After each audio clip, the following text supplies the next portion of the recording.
Praise the lord. YouTube channel ద్వారా వెలువడుతున్న కృపా వాగ్దానం వీక్షిస్తున్న మీ అందరికీ నా ప్రత్యేకమైన హృదయపూర్వక వందనాలు. బాగున్నారా? దేవుడు మరొక ఉదయాన్ని మనకు ప్రసాదించి ఆయన సన్నిధిలో ఆయన వాగ్దానాన్ని వింటూ నెమరు వేసుకుంటూ మన ఆత్మీయ జీవితాల్ని ఫలభరితంగా చేసుకోవడానికి దేవుడు ఈ చక్కని అవకాశాన్ని మనకు ప్రతిరోజు కల్పిస్తున్నాడు. ఆ దేవాది దేవునికి కృతజ్ఞతాస్తుతులు చెల్లించుకుందాం. దేవుడు ఈ దినాన్ని మనకిస్తున్న వాగ్దానాన్ని ధ్యానించుకుందామా? యెషయా గ్రంథం 51వ అధ్యాయము 11వ వచనం. నిత్య సంతోషం వారి తలల మీద ఉండును, వారు సంతోషానందం కలవారగుదురు. దేవునికి మహిమ కలుగునుగాక. నిత్య సంతోషం, నిత్య ఆనందం ఎవరికి ఉంటుందంటే దేవుని యొద్దకు వచ్చిన వారికి, దేవునితో నడుస్తున్న వారికి నిత్యము కూడా ఆయన సన్నిధిలో సంపూర్ణ సంతోషం కలదు, నిత్య సుఖములు కలవని దేవుడు కీర్తనలో వాగ్దానం చేస్తున్నాడు కదా. ప్రతిదినము కూడా ఆయన వాగ్దానాలు నమ్ముతూ ఆయన ఇచ్చిన సంతోషాన్ని మనం మరలా మనం సంతోషించమని భక్తుడైన పౌలు కూడా చెప్తున్నాడు కదా. మరలా సంతోషించండి, మరలా ఆనందించండి, మరలా ఆనందించండి. నిజంగా ఆ ఆనందం ఎక్కడ దొరుకుతుందంటే లోకంలో నిత్య ఆనందం దొరకదు, స్వల్ప ఆనందాలే ఉండొచ్చు. కానీ దేవుడి దగ్గర మాత్రం, దేవుని సన్నిధిలో మాత్రం నిత్య సంతోషం, నిత్య సుఖములు మనకు దొరుకుతాయి. అటువంటి సంతోషాన్ని అనుభవిస్తున్న మీరు ఒక్కొక్కసారి మన జీవితంలో విషాదకరమైన పరిస్థితులు ఎదురవుతున్నప్పుడు, ఆ సంతోషాన్ని దుష్టుడు అపహరించినప్పుడు మనము మన హృదయంలో ఎంతో దుఃఖము, ఎంతో నిట్టూర్పులు, ఎన్నో వేదనలు, ఎన్నో విధములైన అనాలోచనలు మనల్ని వెంటాడుతూ ఉంటాయి. చీకటి మనల్ని కమ్ముకుంటూ ఉంటుంది, వెలుగు మనకు దూరం అవుతూ ఉంటుంది. కానీ మనం భయపడకూడదు. దేవుడి సన్నిధిలో మనం జీవిస్తున్నాం. చూడండి, శారమ్ గారు, ఆమెకు పిల్లలేని చింత, పిల్లలేని దిగులు, సంతోషం లేదు కదా. వివాహం అయింది కానీ పిల్లలు లేరు.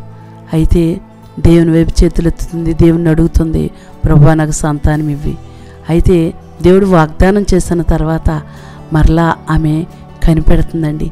దేవుడు వాగ్దానం చేసిన తర్వాత కూడా ఇంకా ఆలస్యం చేస్తే, వెంటనే ఆ వాగ్దానం నెరవేర్చకపోతే ఆమె ఎదురు చూస్తుంది.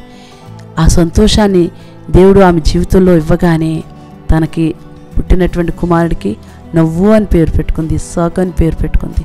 నిజంగా ఆమె జీవితంలో సంతోషం, నవ్వు దేవుడు కలగజేశాడు. కొన్నిసార్లు మన జీవితంలో కూడా మనం అడిగింది వెంటనే పొందుకోనప్పుడు మనం కూడా చాలా దిగులు పడుతుంటాం, మనం కూడా నిట్టూర్పులు విడుస్తుంటాం. ఎందుకు నాకు దేవుడు ఈ సమస్య తీర్చలేదు, ఎందుకు నా ప్రార్థన దేవుడు వింటలేదు, ఎందుకు నా ప్రార్థన పెడచెవిని పెడుతున్నాడు, ఎందుకు నాకు ఈ దుఃఖం కలుగుతుంది అని అనేకసార్లు మనం చాలా ఎదురు చూస్తూ ఉంటాం. కానీ దేవుడు ఆయన అన్యాయస్తుడు కాదండి. ఆయన మనల్ని దుఃఖంలో ఉంచడానికి, మనల్ని వేదనలో ఉంచడానికి, మనల్ని బలహీనపరచడానికి, మన నవ్వును అపహరించడానికి ఆయన మాత్రం కూడా అలక్ష్యం చేసే దేవుడు కాదు. మనలను ప్రేమించి, మన కుటుంబాలను ప్రేమించి, మన బిడ్డలను ప్రేమించి, మనకున్నటువంటి అనేక విధమైన సమస్యలను తొలగించడానికి ఆయన ఎప్పుడు కూడా మనకు దగ్గరగానే ఉన్నాడు. కానీ ఒక్కొక్కసారి మనం శోధించబడుతున్నామంటే దానికి వెనకాల ఏదో బలమైన కారణం ఉంది. ఆ కీడు వెనకాల దేవుడు ఏదో గొప్ప మేలు మనకి, గొప్ప సంతోషాన్ని మనకి ఇవ్వడానికి, గొప్ప ఆనందాన్ని మనకి ఇవ్వడానికి ఆయన ఎప్పుడు కూడా సిద్ధంగానే ఉన్నాడు.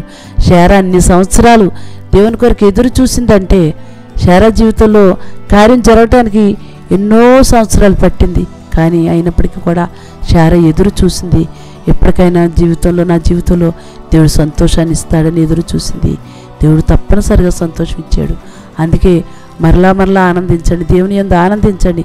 దేవునిలో నిత్య సంతోషం ఉంది, మీరేమాత్రం కూడా చింతించొద్దని దేవుడు చెప్తున్నాడు. ఈ దినాన్ని ఏ బాధలో నీవున్నావో, ఏ సంతోషాన్ని కోల్పోయి ఉన్నావో, ఏ కష్టంలో నీవున్నావో, ఏ ఇరుకుల్లో నీవున్నావో, ఏ రుణబంధకాలతో వేసారిపోతున్నావో, నీ కుటుంబంలో ఏ బాధ నిన్ను వెంటాడుతుందో, తరుముతుందో, దినాన్ని దేవుడి వైపు నీవు చూడు, దేవుని వైపు నువ్వు కనిపెట్టు.